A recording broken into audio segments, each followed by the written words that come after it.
Assalamualaikum warahmatullahi wabarakatuh.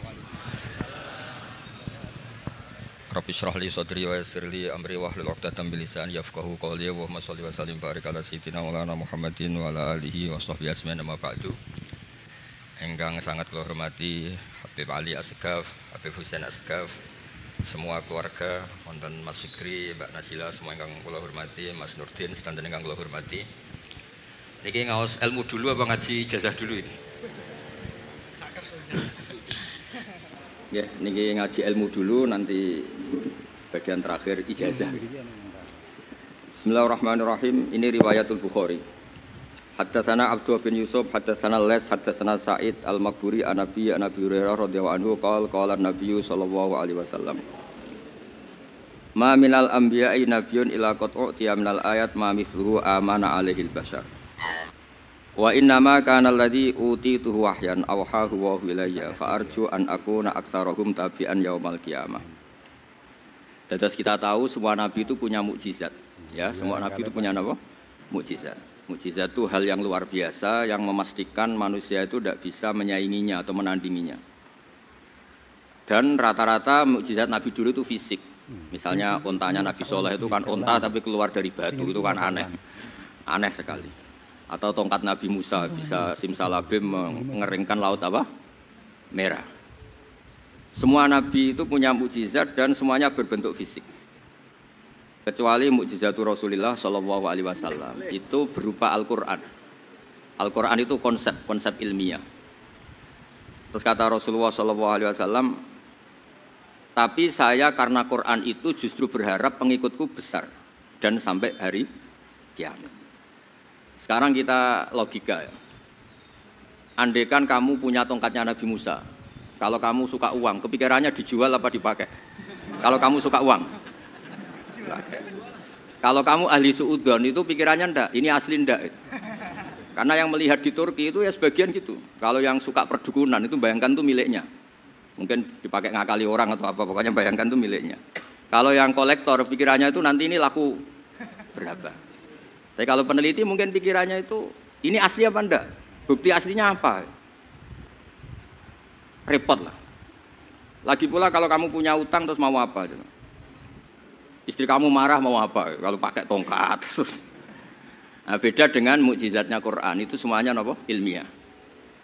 Orang yang sedang harmonis dengan istri bisa pakai ayat di antara ayat-ayat Allah itu apa? Wa ja'ala bainakum mawaddatan warahmah. Nanti kalau ditakdir cerai, saya tidak menyarankan cerai. Kalau ditakdir cerai, itu masih dimotivasi sama Allah. Wa iya tafarroqa yughnillahu kullam min sa'ati. Jika suami istri itu cerai, jangan-jangan suaminya dapat istri lebih baik, istrinya nanti dapat suami lebih baik. Jadi yang masa lalunya ada keprahara. Kan banyak orang suaminya meninggal ketika nikah lagi ditanya, kangen sama suami pertama, alhamdulillah ini lebih baik. Padahal suaminya yang meninggal itu berharap istrinya ini kangen, ternyata dia sudah syukur dapat suami yang lebih baik. Jadi Quran itu menunggui kita ila yaumil qiyamah. Kita tidak bunuh diri, itu ya barokahnya Quran. Karena problem apapun kita dinasihati apa sabar, apa dinasihati sabar. Kan nggak mungkin kamu pegang tongkatnya Nabi Musa, punya masalah apa saja ngelihat tongkat, bisa apa tongkat. Tapi kalau Quran kan nasihat, solusi. Makanya Nabi berharap dengan Quran ini, saya berharap pengaruh saya, pengikut saya terbanyak ila yaumil qiyamah. Terus beliau dikomentari begini sama ini Fathul Bari, sarahnya Bukhari. Al-muradu anna mu'jizatil anbiya in qaradat bin qiradi a'sorihim. Falam yusyahidha illa man hadaraha. Problem mukjizat nabi-nabi dulu itu kan fisik. Sehingga yang tahu kalau Nabi Soleh punya unta yang ajaib itu yang tahu ya hanya yang hadir saat itu. Yang tahu kalau tongkat Nabi Musa bertuah itu juga yang tahu hanya yang hadir saat itu. Selebihnya tahu tongkat ya di museum. Tapi kalau Quran menjadi solusi, menjadi panduan, menjadi pegangan itu ila yaumil qiyamah. Kita beri contoh ya Quran panduan yang paling gampang misalnya begini. Dulu ini cerita ya. Dulu itu ada orang kafir cerdas namanya Jubair bin Mut'im. Itu saking pinternya dia, pinter juga tokoh. Itu sebagai delegasi pembebasan Asra Badrin. Jadi tawanan-tawanan perang Badar itu mulai dulu ya ada negosiasi mau dibebaskan. Terus orang-orang kafir ini menugaskan namanya Jubair bin siapa? Mut'im. Ini ada di Bukhari. Karena ini ngaji di Jakarta. Kalau orang nggak tahu hadis juga tanya ini sahih enggak gitu. Wong nggak tahu kok tanya itu aneh. Padahal kalau dibodoni itu ya nggak tahu. Tapi ya tetap tanya, hadisnya ini sahih enggak? Ini kata kiai apa kata nabi ini? Memangnya kata nabi kamu dengar kan ya lewat kiai. Setelah itu Jubair itu datang ke Madinah. Dengerin ya, datang ke mana? Madinah. Kemudian dengar Nabi baca Wattur pas sholat maghrib. Jubair karena Nabi dulu nggak ada hotel, nggak ada pondok ya. Pondoknya Nabi hanya sufah itu. Nabi baca maghrib, bukan diskusi, bukan debat, baca Wattur wa kitabim mastur fi raqqim mansur wal baitil ma'mur was saqfil marfu wal bakhril masyhur terus itu. Kemudian sampai pada titik ayat am khuliqu min ghairi syai'in. Masa manusia atau alam raya yang maujudat, yang nyata, yang wujud nyata. Kemudian asal usulnya itu ketiadaan. Ini kan hadhil alam maujud. Alam ini kan nyata. Masa sesuatu yang nyata penciptanya itu tidak nyata. Jadi enggak mungkin ada faham nihilisme. Kalau faham nihilisme berarti melahirkan teori begini. Al adamu yakhluqu maujudan. Sesuatu yang tidak ada menciptakan yang itu kan akal enggak bisa nerima. Kalau sesuatu ini ada, penciptanya pasti ada. Terus akhirnya Jubair bin Mut'im itu simpuh di depan Rasulullah terus bilang, "Ya Muhammad, kada qalbi ayatir." Hampir saja hati saya terbang. Kalau riwayatnya Imam Ahmad, faka'anna masudi qalbi, hati saya ini hancur. Semua teori yang saya bawa untuk melawan kamu sekarang luluh semua, hancur semua. Yang benar adalah teori Anda bahwa Tuhan itu satu dan Tuhan itu ada sebelum semua makhluk. Coba kalau Nabi Muhammad ada Jubair bin Mut'im terus menyembunyikan tongkat dekat mihrab. Terus dilihat ini apa. Paling pikirannya ini dari kayu apa. Terus yang bentuk tongkat itu tukang pemahatnya siapa. Kok kurang keren kalau di Blitar gimana ya. Kan malah panjang. Kira-kira kalau mukjizat itu dari tongkat itu malah panjang. Panjang lah pokoknya. Panjang. Lagi pula kamu coba kan nggak ngarah mandi. Itu yang mandi kan nabinya bukan tongkatnya. Coba tongkatnya Nabi Musa coba anak-anak beki itu. Dipakai mukul kucing aja tidak mesti mati itu. Jadi enggak jelas mukjizat-mukjizat seperti itu enggak. Tapi kalau Quran menunggui. Sampai saking hebatnya Quran, teori rasionalitas, soal kampanye di mana-mana. Tingkat validitas, tingkat kebenaran Quran. Itu bahkan bisa diuji tanpa membuktikan. Tanpa apa? Membuktikan. Cukup pakai akal. Saya tidak bosan-bosan cerita ini karena ini khazanah kita. Di kitab Nailul Ma'mul itu di kitab Usul Fiqih. Saya berkali-kali cerita ini karena ini untuk menunjukkan bahwa Quran itu liqaumi ya'qilun, liqaumi yatafakkarun. Ada seorang kiai, seorang ustadz, kiai dulu itu ya memang orang soleh, alim terus jadi kiai. Kalau kiai sekarang tuh macam-macam, nganggur terus ingin jadi kiai, terus daftar gitu. Ada lowongan di yayasan masuk ingin jadi ustadz karena dengar ada gajinya. Dulu tidak ada seperti itu, tidak ada. Makanya dulu itu kalau ustadz kiai pasti soleh karena dia alim terus ingin orang lain tuh mendapat ilmunya. Kalau sekarang nggak ada yayasan sehat, guru gajinya sekian. Yang nggak ingin jadi ustadz tuh daftar karena ada gaji. Apalagi ada kabar, ada gaji, ada mes, ada wah yang daftar banyak. Tapi mentalnya ada kiai sebetulnya. Ya kalau sampean tanya itu baik enggak Gus? Ya setengah baik. Ya maksudnya setengah baik ya ada baiknya. Namanya profesi ngajar itu kan baik.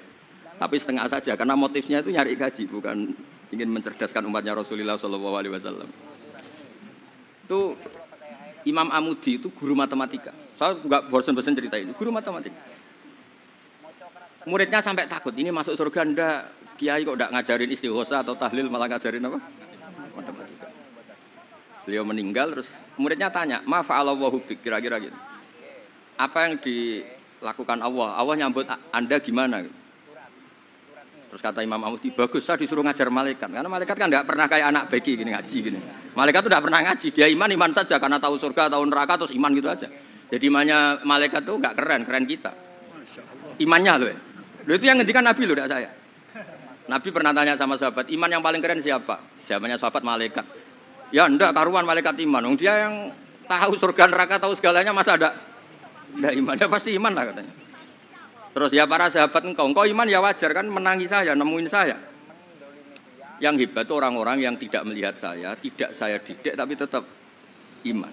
Karena dididik akal. Ya tadi dididik Quran. Apa dididik Quran? Sama siapa? Teks bahasa Arabnya masang.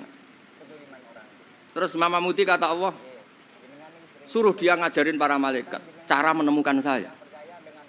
Malaikat dikumpulin terus Mama Muti disuruh ngajar. Saya masih ingat kata-katanya Allah di mimpi itu. Istadilla ala wahdaniyati bihadrati malaikati. Tolong ajarkan cara menemukan saya padahal Anda ini manusia yang tidak melihat saya. Anda di Jakarta kan hanya gedung-gedung. Paling jadi khayal terus nikmat lah, Anda ikut punya tapi ikut nikmati. Orang desa-desa kalau ke Jakarta itu pokrol. Wah, di Jakarta gedungnya tinggi-tinggi, tidak kayak kampung sini. Lu udah ikut punya, ikut bangga. Di Jakarta orangnya cantik-cantik, tidak kayak orang sini. Padahal dia ya tidak dapat orang cantik gitu. Jadi Allah itu saking pinternya, miskin-miskin ya bisa berkhayal dan bahagia. Nah, itu alhamdulillah betul. Akhirnya itu apa ini anak-anak begini saya tak niati ngajar standar anak-anak akademik. Terus pertama yang diajarkan hanya bilang gini, sama siapa teknya itu? Ya malaikat wahi para malaikat. Terus beliau bilang, nisbatus naini wassalasah ila malanihayatalahu nisbatul far'i ilal asli. Angka itu jumlahnya berapapun, 2, 3 sampai triliunan. Semuanya itu nisbatul far'i ilal asli. Bin nisbat ilal wahid nisbatul far'i ilal asli. Angka 2 ya cabangnya 1, 3 ya cabangnya 1, 1 triliun ya cabangnya 1. Tetap yang asal usul adalah angka 1. Itu nangis semua malaikat.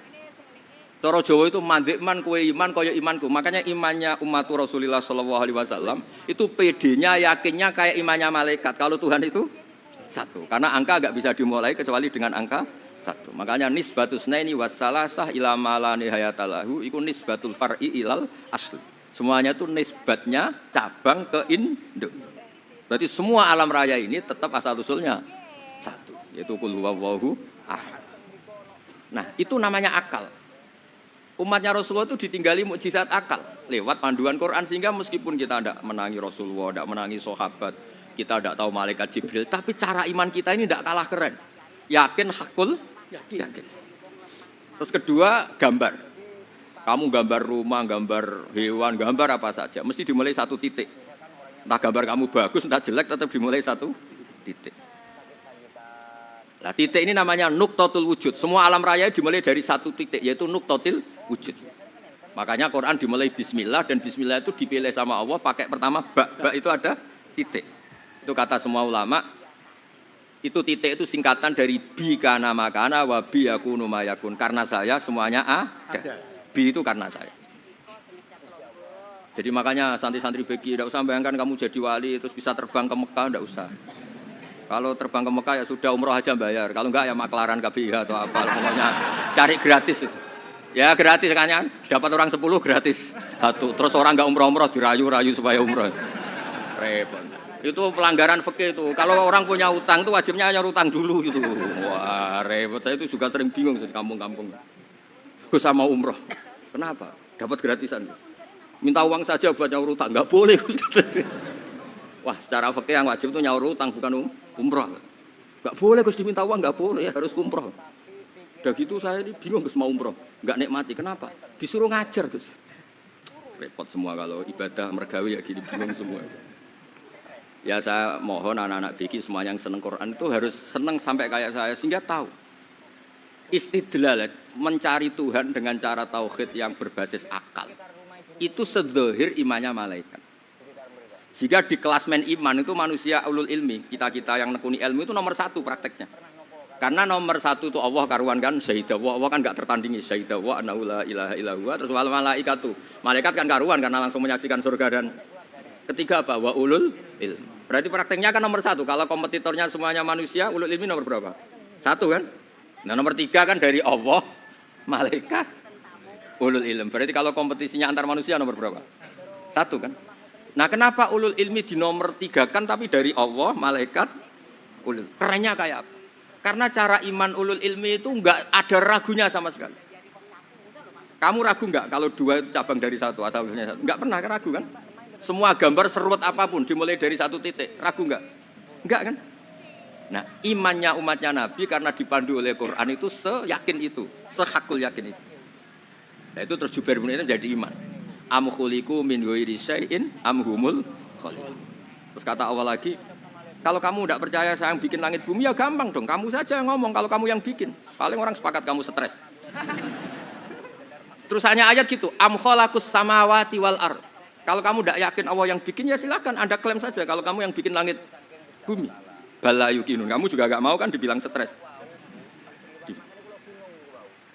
Nah ini terus saya teruskan ya. Makanya mukjizat terbesarnya Nabi adalah Al-Quran.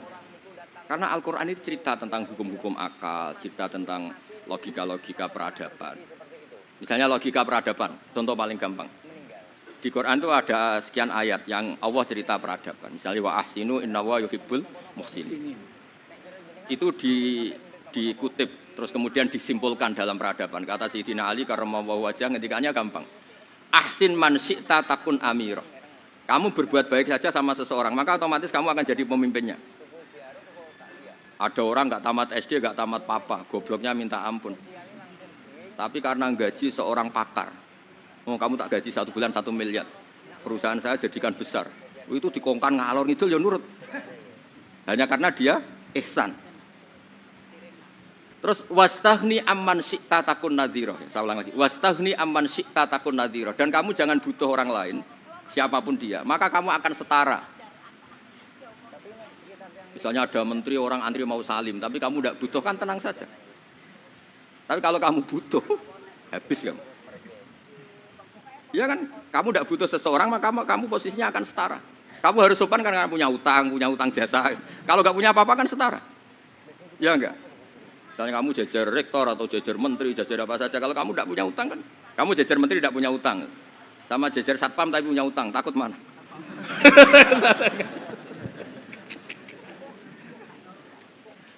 Kalau butuh itu mesti kalah kan? Ada pejabat misalnya nggak begitu cantik sama perempuan cantik yang kamu butuh ingin dicintai, takut mana? Padahal nggak jelas orang ini pangkatnya apa. Jadi dalam hukum sosial itu kata Sayyidina Ali wastaghni aman syi'ta takun nadhira. Kamu jangan butuh seseorang maka kamu akan setara. Terus yang terakhir wahtas ila man syi'ta takun asirah. Asirah pakai sin. Dan silahkan butuh seseorang maka kamu akan jadi budak dia. Ya coba misalnya ada seorang profesor, seorang alim, seorang kiai top. Misalnya mencintai janda di ujung kampung sana, jalan kaki 2 kilo. Padahal itu nggak tamat SD, tapi gara-gara seneng, kacau kan? Logika kepangkatan hilang semua kan? Jadi itu hukum peradaban. Itu mewakili isi-isi sosial yang diterangkan Quran. Ya, jadi paketnya 3 tadi ya. Ahsin man syi'ta takun amirah. Kamu berbuat baik sama seseorang maka kamu bisa memimpin. Wastaghni amman syi'ta takun nadhira. Kamu jangan butuh seseorang maka kamu akan setara. Mbok kamu ketemu orang terkaya di dunia. Ya ketemu orang terkaya di dunia, kamu jejer, kamu tidak butuh dia. Tenang kan bisa setara kan? Tapi kalau butuh harus sopan, ngajukan proposal, harus berakhlak karimah. Makanya sekarang Anda kok berakhlak kenapa? Ternyata mau nyalek. Biasanya enggak berakhlak kok berakhlak. Ada apa ini? Makanya guyonan di Rembang itu Beb Husen itu. Kalau ada orang mendadak sopan sama temannya curiga. Kok tumben sopan? Mau utang ya? Jadi zaman akhir itu kacau. Ya di semua daerah gitu ya sama Pak Rektor ya. Kalau ada teman biasanya enggak sopan kok sopan. Itu temannya curiga. Ini Pak Rektor UI ini. Kok tumben sopan, ada apa ya? Karena di mana-mana orang butuh itu pasti beretika. Kamu punya teman paling berdua, kalau mau utang berakhlak gak? Atau misalnya kamu punya adik cantik, terus punya teman berdua, kalau cinta adik kamu berakhlak gak? Biasanya gak sama sekali gak berakhlak. Gara-gara butuh menjadi berakhlak. Ya jadi hukum sosial itu ya kuncinya 3 tadi. Ahsin man syi'ta takun amirah. Wastaghni amman syi'ta takun nadhira. Terus wahtas ila man syi'ta takun asira. Kalau kamu butuh seseorang pasti kamu dibikin hina. Asir itu tawanan. Nah, Quran itu bicara sosial itu lengkap. Dan itu yang nunggui kita. Kita punya tetangga yang kurang baik, ya seneng. Punya tetangga baik, ya seneng. Kata Imam Syafi'i, saya berkali-kali cerita. Kok seneng semua Imam Syafi'i? Ya bagus lah. Kalau yang seneng saya enak lah. Dijak jagongan, dijak ngopi enak. Yang enggak seneng saya, gak ngarah utang. Uang itu nak, kamu punya tetangga gak seneng kamu. Aman kan? Aman. Nggak akan pinjam uang kan, pinjam mobil. Nggak seneng kok. Makanya Imam Syafi'i itu kalau ngendikan para sahabat diceritain orang, ya Aba Abdillah bagiannya, ya Aba Abdillah orang tuh nggak seneng kau, bagus lah. Loh kenapa bagus? Waman asa'a ilaika faqad atlaqaka. Orang yang nggak seneng kamu maka membebaskan kamu. Nggak akan pinjam uang, pinjam mobil, nggak akan ganggu waktu kamu kan nggak seneng. Justru yang seneng-senengi masalah pinjam terus. Imam Syafi'i itu orang yang anggap dunia itu selesai. Ada yang cerita, ya Aba Abdillah, orang yang tadi cium tangan engkau, yang hormat engkau, di luar maki-maki engkau, ngerasain engkau, ngata-ngatain engkau. Ya bagus lah. Kok bagus gimana? Berarti saya wibawa di depan saya tidak berani. Berarti saya wibawa di depan saya tidak berani. Berarti itu makamnya sudah kulillah sumadarhum fi khawdihim yal'abun. Sudah dunia itu selesai, sudah agak penting semua. Nah, itu kalau kamu anak-anak beki ahli Quran sudah ayatnya kulillah sumadarhum fi khawdihim yal'abun. Sudah lihat Allah saja agak penting, makhluk-makhluk itu udah makhluk semua agak penting, sepenting Allah. Nah kita ini ditunggoni mukjizat seperti itu. Bayangkan misalnya kita ditunggoni tongkatnya Nabi Musa. Saya ngajar di sini terus ini tongkat. Terus nanti yang tanya, Gus itu kayu apa Gus? Nanti yang kolektor tanya itu harganya berapa Gus? Ruwet apa? Terus yang ahli suudon itu asli gak Gus? Wah. Yang ahli suudon kan mesti tanyanya gitu, itu asli gak Gus? Repot-repot pokoknya. Tapi kalau Quran kan jelas, kenapa? Jelas. Ya terus saya teruskan. Fala yamurru terus al-murad anna mu'jizatil anbiya in qaradat bi qidari a'sam. Wa mu'jizatul Quran mustamirratun ila yaumil qiyamah.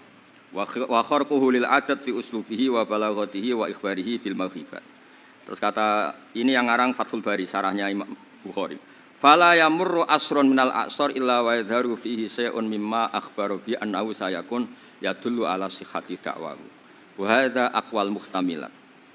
Wa takmiluhu fil ladzi ba'da. Wa qilan ya anal al makna anal mukjizat al madiyah kanat khissiyatan tusyahadu bil absar kana qati saleh wa asa Musa. Mukjizatnya nabi-nabi dulu itu hanya penyembuh, hanya pelengkap, hanya nuruti keinginan mata. Seperti dahsyatnya apa?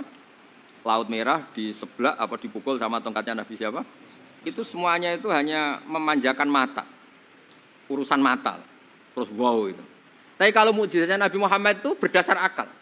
Macam berdasar akal nih dengerin ya. Dengerin betul. Ketika Laut Merah terus tersibak kan wow itu keren kan?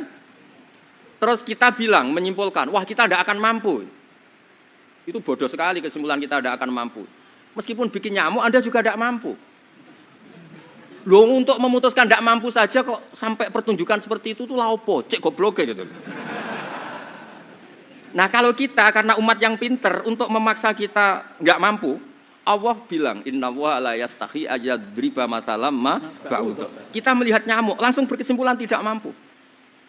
Saya berkali-kali cerita nyamuk itu sudah kecil, masih punya urat, uratnya kayak apa? Masih punya kuman, kumannya seberapa? Ya enggak? Nyamuk itu kecil. Punya organ tubuhnya punya urat. Itu kalau kamu pinter, antara tongkatnya Nabi Musa menyibak Laut Merah sama nyamuk itu sama-sama berkesimpulan melahirkan satu faham bahwa kita tidak mampu. Loh, untuk memaksa tidak mampu saja kok nunjuk pertunjukan ada onta keluar dari batu, Naqatu Soleh, ada tongkat yang bisa mengeringkan Laut Merah. Cek goblok ya. Nah kita alhamdulillah ada jenis goblok yang seperti ini. Untuk ikrar bahwa Allah itu hebat ala kulli syai'in cukup lihat nyamuk, kagum kan? Sudah tidak usah bikin hidup. Saya berkali-kali mencontohkan. Para pemahat tak suruh bikin patung gajah itu mampu. Tak suruh bikin patung nyamuk kalau bisa. Nyari materi dari apa coba? Gampang mana bikin patung gajah sampai patung nyamuk? Gajah, makanya Allah bikinnya contoh itu untuk ijaz itu pakai nyamuk bukan pakai gajah. Itu kalau ustadz-ustadz yang agak jorok malah contohnya nyamuk Gus. Itu kecil. Itu kayak apa? Di dalamnya dia hamil. Itu anaknya kecil lagi, telurnya kecil lagi itu gimana itu cara bikin ini? Makanya di sini ini ada kitab Itqon, itu komentarnya itu lucu. Ini kitab Al-Itqon karangannya Imam Suyuti. Ini persis komentar saya tadi yang kata Imam Suyuti, pengarang kitab Itqon.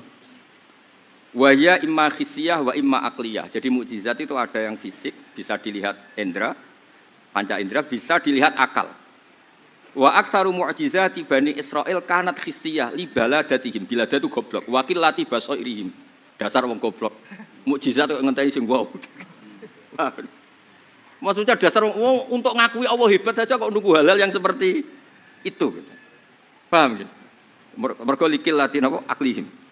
Wa aksaru mu'jizati hadil ummah aqliyatun li farati dzakaihim wa kamali afwahihim. Dan mukjizatnya umat ini semuanya berdasar akal karena sudah cerdas. Jadi andaikan kita melihat tongkatnya Nabi Musa menyibak Laut Merah dengan melihat nyamuk, kesimpulan kita sama-sama wow, sama-sama keren, sama-sama memastikan kita tidak mampu. Makanya terus Quran menerangkan kita wa ma min dabatin fil ardi wala ta'iri yatiru bi janahihi illa umamun amsalukum. Jadi keseharian kita lihat burung kok terbang. Itu sudah ayatun min ayatillah. Paham ya? Dados niki itu bangga ditunggoni napa Quran, nggih ditunggoni napa Quran. Wa mu'jizatul Quran tusyahadu bil basirah fayakunu mayattabi'u li ajlihi aksar. Terus li annal ladzi yusyahadu bi ainir ra'si yang qaridu bingkiradi musyahidi. Sesuatu yang tampilan dahsyatnya itu disaksikan mata, maka itu bisa habis. Era tongkat Nabi Musa seperti itu habis enggak? Bisa mengeringkan Laut Merah habis kan?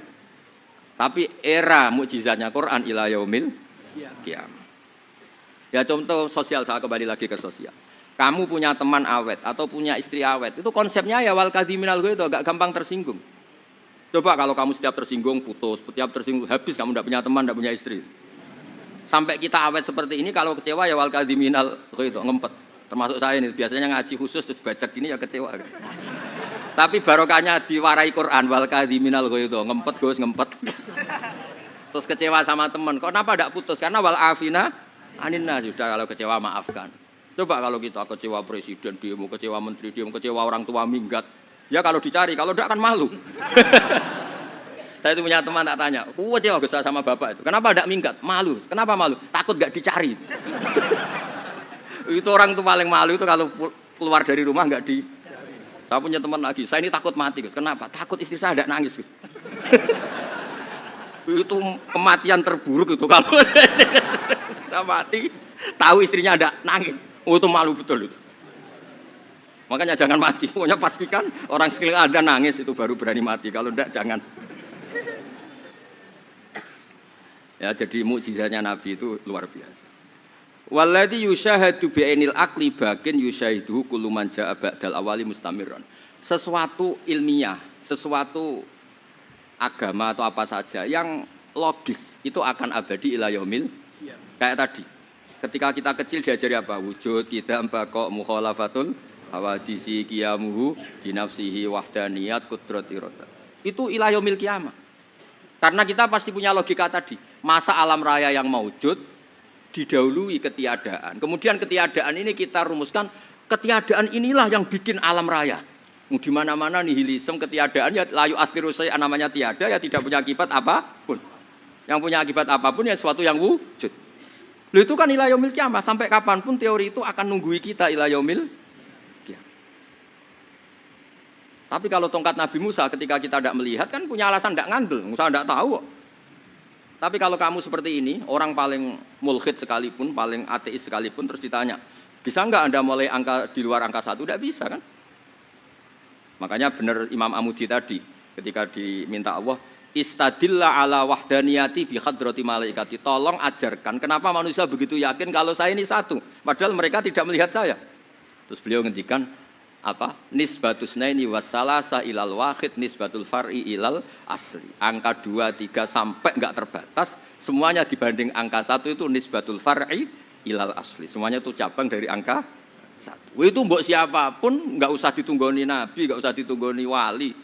Logikanya akan seperti itu. Assalamualaikum warahmatullahi wabarakatuh. Bagaimana kabar sedulur santri goblok? Dan bagaimana pendapat atau komentar Anda atau sudut pandang Anda atau pandangan Anda di pengajian malam ini bersama Kiai Haji Ahmad Gus Bahauddin atau yang biasa kita kenal sebagai Gus Baha. Apakah kalian sudah melihatnya sampai selesai?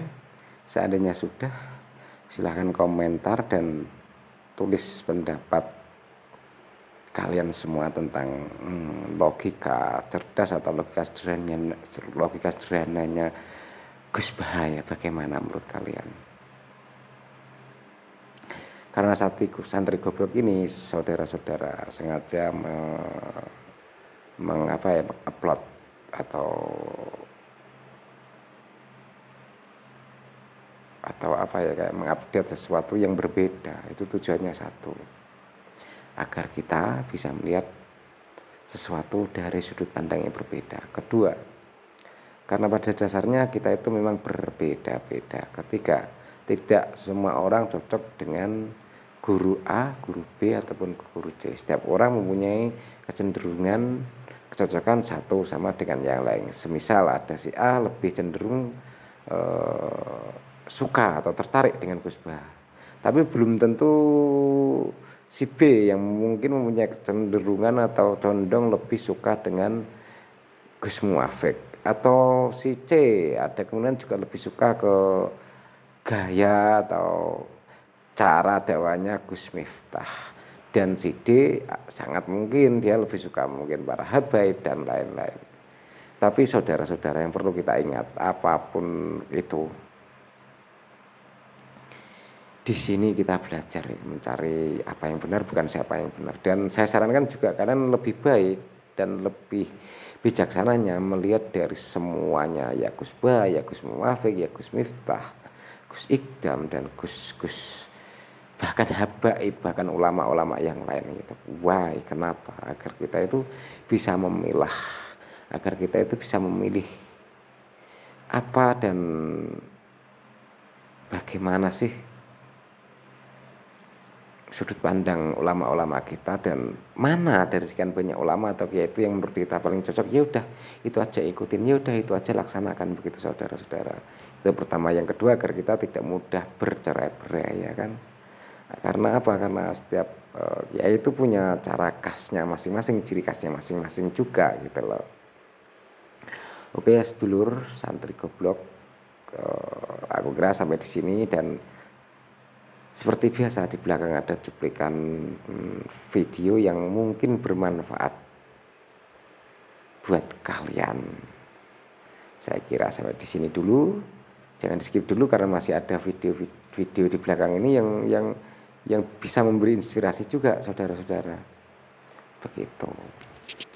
Saya kira sampai di sini dulu. Assalamualaikum warahmatullahi wabarakatuh dan selamat menikmati video berikutnya. Dan ini sak sebet sak. Ya sak.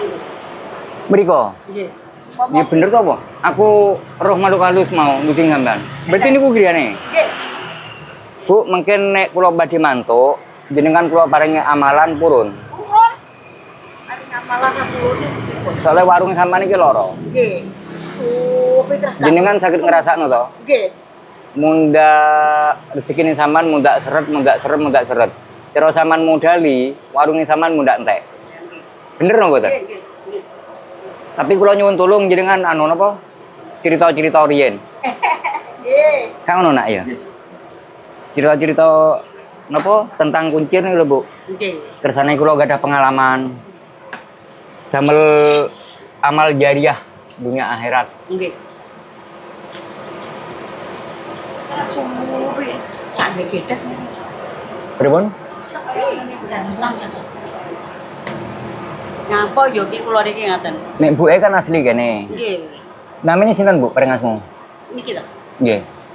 Bu Surat Ming. Bu Suratmi. Mungkin nek kula petehae kan sae. Nggih. Bu Suratmi. Nggih. Angsal kula maca jenengan. Maca karakter jenengan kula angsal mboten. Transfer. Maca atine sampean kula angsal mboten. Apa to gak oleh?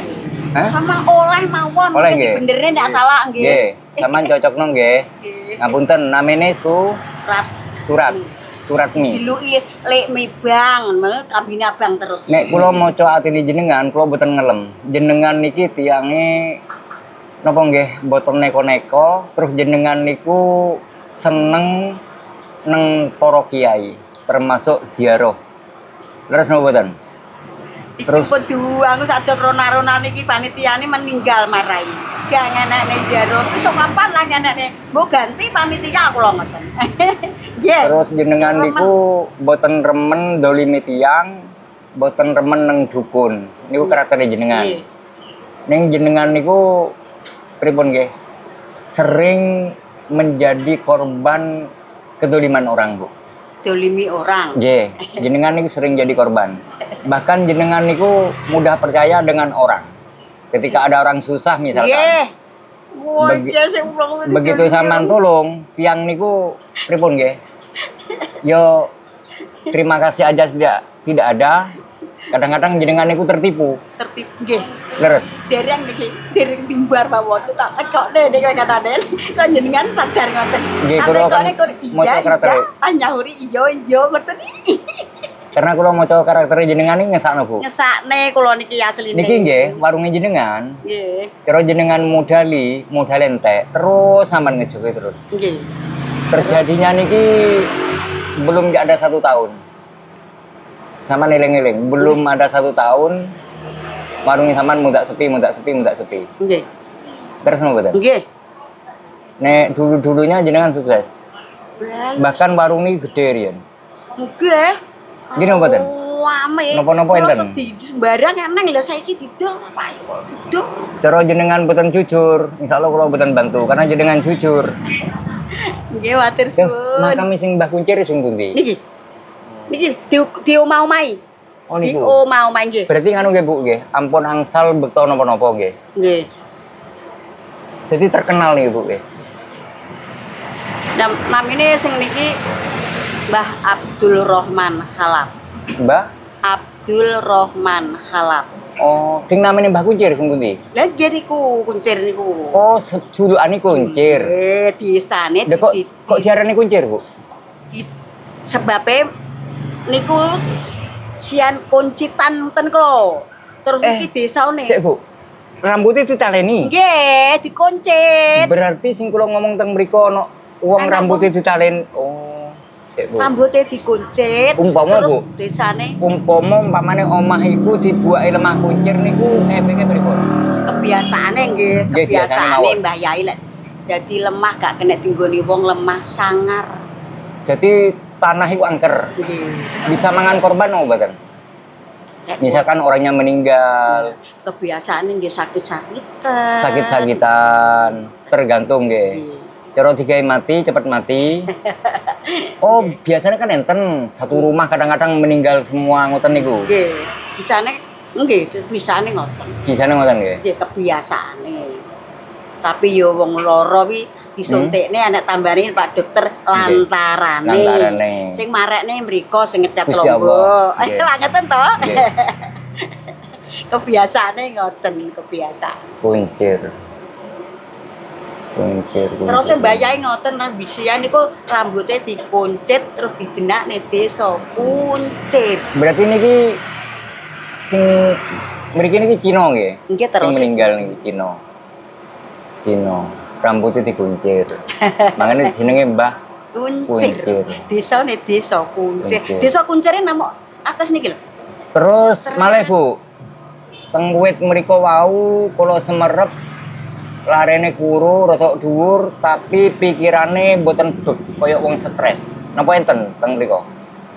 Kuru. Kuru dhuwur tapi kaya wong Sing stres. mriki napa mriko? Sing mriko seberang kali teng mriki. Oh, lar kali. Sopo? Nggih. Nggih pokoke sanding wit-wit ya sekitar rumah Juru Kunci mriko. Sekitar mriko. Enten. Enten. Enten Bu. Enten.